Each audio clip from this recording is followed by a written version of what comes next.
right, so 2.6 is ratios, proportions, and percents. The first thing we're going to talk about is a ratio. A ratio is a comparison of two items.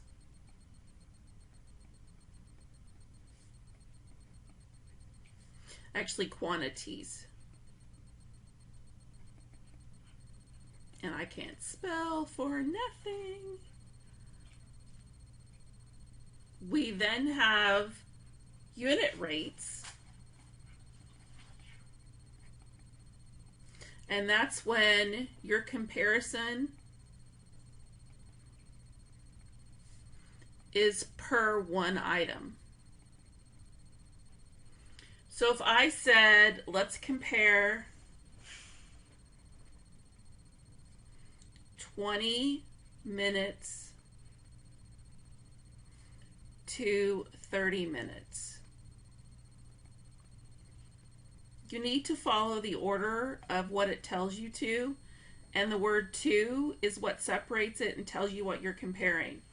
When you're doing comparing, you can have the word to, you can have the colon, that means it as well, and then a fraction bar.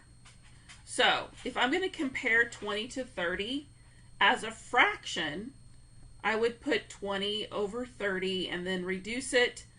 The zeros would cancel out, so it compares.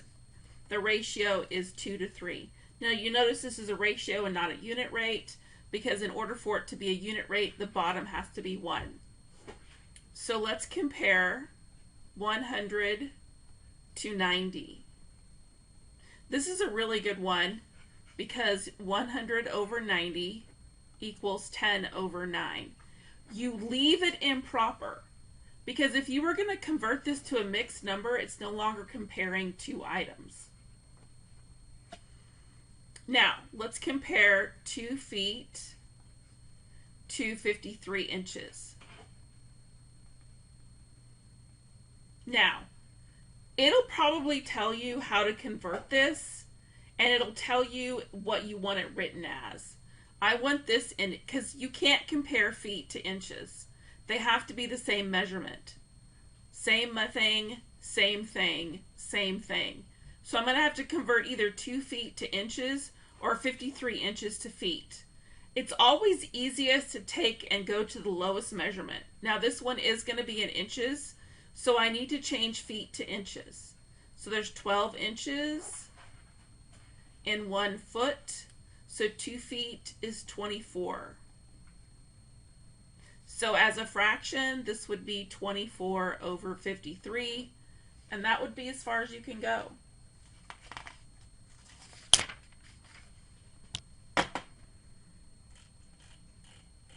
Now let's talk about proportions. Proportions are comparing two ratios.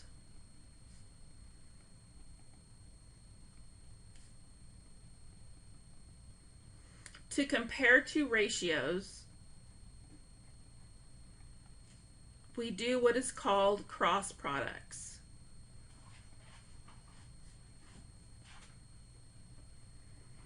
If the cross products are equal, then it's a true proportion. If they're not equal, it's not a proportion. So we look at our numbers across from each other. We do 3 times 28, and we do 7 times 12. Now, 28 times 3, 3 times 8 is 24, 84, and then 7 times 12 is 84. So, yes, it is true, because 3 times 28 equals 7 times 12.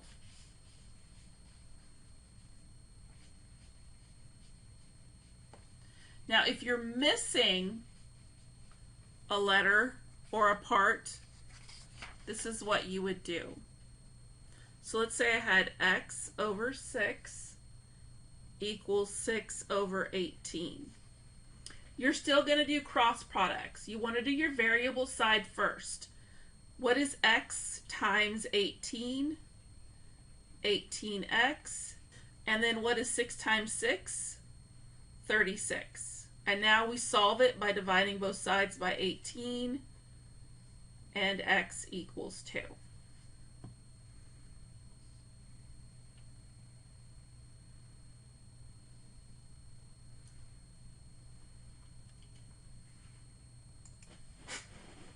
Okay, so let's look at a little bit harder one.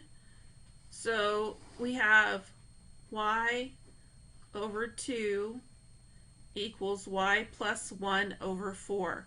We still do cross products. So we do y times 4, which is 4y, and we do 2 times y plus 1. And it has to look like this because you're multiplying 2 times the whole thing. So we are going to use distributive property. So we have 4y equals 2y plus 2. We're going to subtract 2y from both sides. 2y equals 2. And we divide both sides by 2. And y equals 1. All right, let's try a little bit harder one. This one's going to have distributive property on both sides. So I have 2r plus 4 over 4 equals 5r minus 1 over 9. So I need to do both of these. So I'm going to do my small number first because that goes in front of my distributive property. Now I distribute. 9 times 2 is 18, carry the r. 9 times 4 is 36. 4 times 5 is 20, carry the r. Minus 4 times 1 is 4. So now I'm going to subtract 18r because it's my smallest variable. 36 equals 2r minus 4. I'm going to add 4 to both sides. 40 equals 2r, and divide both sides by 2, and 20 equals